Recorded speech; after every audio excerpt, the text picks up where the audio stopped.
Part 2 of Get Ready With Me while I tell my labor story.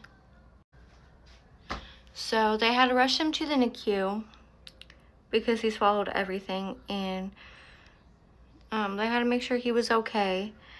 And when we went there, he had and then after I was okay, after they sewed me up and I was okay, they let me go see him. In the NICU, they let me and my husband go see him. And at this point, my mom and my dad left because they were not allowed to go see him. But they just wanted to make sure I was okay. But my dad had to get back to work, I think, or something. And my mom also she took the day off, but she had to do something. I think my stepdad was about to get off work or something. But anyway, they left. And so it was just me and my husband at the hospital. We went to go see our son in the NICU, and he, they had a little thing on him because they said his heart rate wasn't good, and they just wanted to monitor him, so he had to stay in the NICU overnight, and they thought he was going to be back in the room with me the next day. But I guess when the nurses fed him his bottle, he was choking or aspirating and stuff, so they decided to keep him and monitor him and figure out why he was doing that. And so it was a long process with the NICU. He was in there for 2 weeks after birth, and it was just really hard. But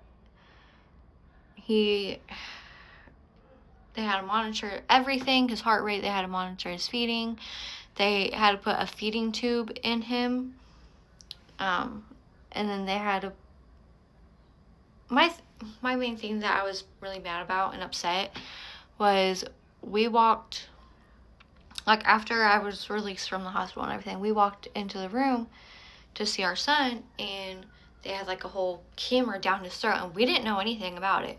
They didn't tell us anything, whatever. So I was kind of pissed about that.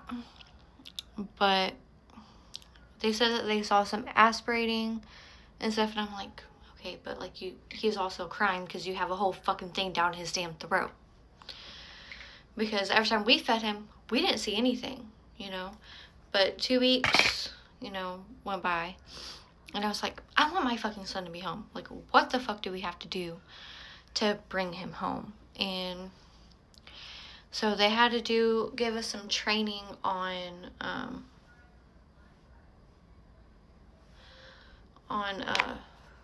so they had to give us some training on how to put the feeding tube in and how to take it out, and because we had to change it every week.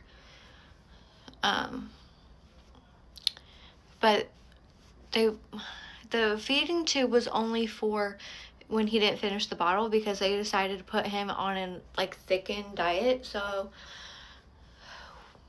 after the 2 weeks, they did some feedings to figure out if the thickened diet was okay. So they did the formula, and then we had to put some cereal in it to thicken it up. And I was not producing enough breast milks, and it was just a whole lot. So I was not able to breastfeed my baby like I wanted to, which sucks, but it is what it is. So yeah, so that's how they thickened it, was putting cereal in it, and he did great with it. So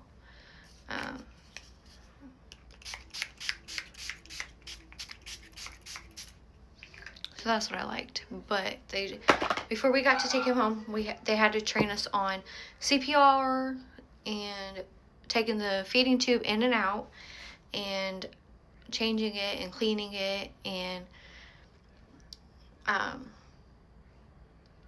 everything. And what also really made me mad was, while he was in the NICU, he had a really bad fucking rash on his bottom. I don't know where the fuck he got it from, but it was raw, where if you wipe him with a baby wipe, it would start bleeding. And I'm like, why? He's in the NICU, you should be changing his fucking diaper, But I'm a first-time mom. I didn't think anything of it. I was like, they're doctors. They're doing their job. Whatever. But they decided to run tests on it and wanted to keep him longer. And I'm like, no. It's just a fucking butt rash. Like, what? Like, no. But anyway, we had to like have like a little sponge thing to wipe him. Well, we couldn't even really wipe him. We had to like dab his butt with it and then put butt cream that they gave on it, and that helped and it cleared it up. But like they were just trying to keep him longer, and it was pissing me off because like at that point I think that they were just trying to get money out of us because he was just born, so he didn't have insurance at the time. But so yeah, they had to train us on everything before we were able to take him home. But finally we were able to bring him home, and he only needed the feeding tube for like, I'd say 3 weeks after we got to bring him home. It wasn't very long that he had it in. 3 weeks to like a month, I think, or something like that. But he didn't need it very long. But because he was a NICU baby and had trouble like swallowing his food and stuff, like it was like every month he had to see like I don't know the name of it, but like it's where they check to like he has to be naked, like stripped down to just a diaper while they check his chest while he's feeding, you know. I forgot what the fuck they're called, but they're so great with him, you know. And he was doing great, and he went back like last month, and they said that he was doing really great, so I didn't need to change anything. But he is now off. He's been off the liquid diet for like ever now. He's now 6 months, and he's at the perfect weight. Like if you look at him now, you will not even think like he had all those problems at birth. But my birth story was kind of like, it was quick, you know, it was great.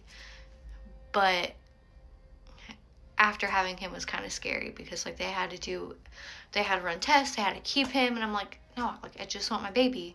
But you know, I wanted my baby to be healthy.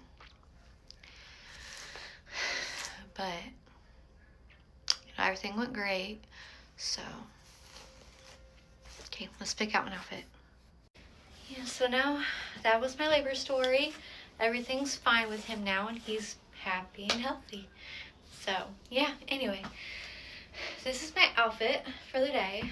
Shirt I got from Amazon, and you know it's Justin Bieber's birthday, so gotta wear my man. Pants I got from Rouge 21, and shoes shoes I got from Amazon. So yeah, this is my fit and outfit of the day. So yeah. And of course, I gotta put on my Emily in Paris perfume. So, I smell so good. Anyway, that was my story. Have a good day and a good weekend. And see y'all in my next videos. Now I'm going to go finish getting me and my son ready to go out for brunch with our family. So, yeah. Bye!